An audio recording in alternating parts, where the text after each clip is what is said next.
Hi, this is Courtney from birdandhandcoaching.com, and I'm here sitting by my fireplace to do a little refresher video on tapping.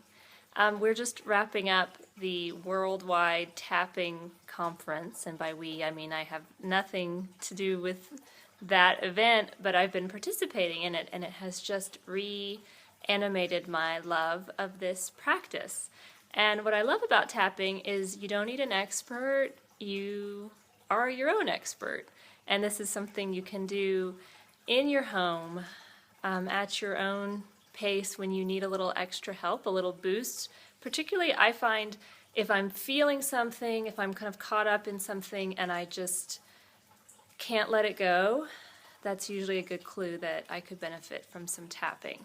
So I add it into my morning meditation, and sometimes when I'm really stirred up, I will sit there for 20 minutes and do the whole time a big tapping session. So let's just review. I shared this once before on my blog, maybe you saw it, the acupressure points. So these are meridians that run on both sides of our body, so you can do them on either side. This is called the karate chop point. Again, you can do it on this hand if you prefer. Then we have this point on the inside of the eye.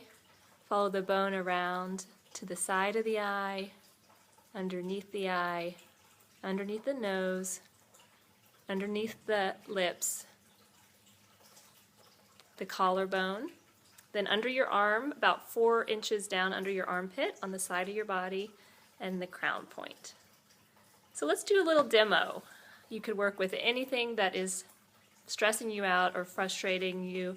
Let's try if you feel like you've made a mistake and you're frustrated with yourself about that.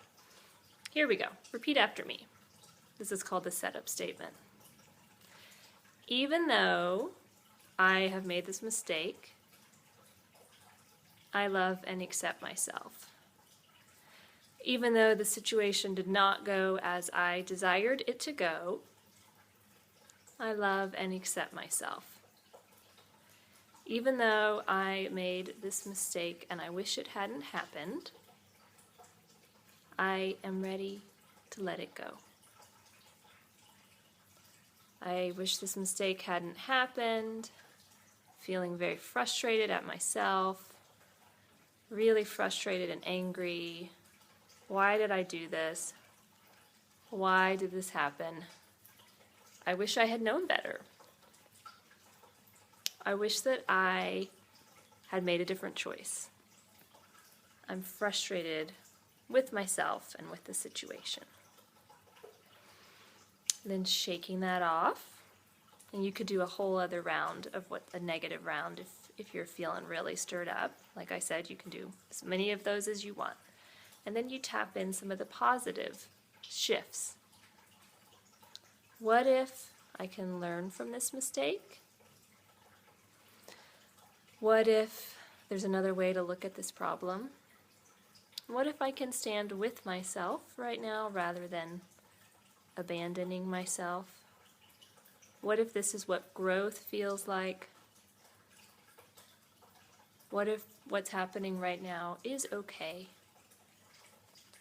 What if I have space to grow just like everyone else? I can meet myself with compassion. What if I too can grow and sometimes make mistakes? Again, shaking that off and checking in with yourself. And truthfully, before you even begin, it's a great idea to give a rank to the problem. So if you're really struggling with making a mistake or having some sort of conflict with someone else, or a sense that you're just not kind of engaging with your own life the way you'd like to, whatever it is, whatever's live for you, rate it on a scale of 0 to 10, and then write it down. And after you do a few rounds of tapping, check in. It's amazing how quickly that number can go down. And you can either get it all the way down to 0, or if you get it down from an 8 to a 3 and you feel kind of ready to move on with your day, that is totally up to you. This resource is wonderful for calming down that midbrain, the emotional center that gets really revved up as we think about concerns we have, and it allows us to process them without that extra emotional charge. So I'll share some additional resources if you want to do further reading, and I hope you try this out this week and enjoy the process.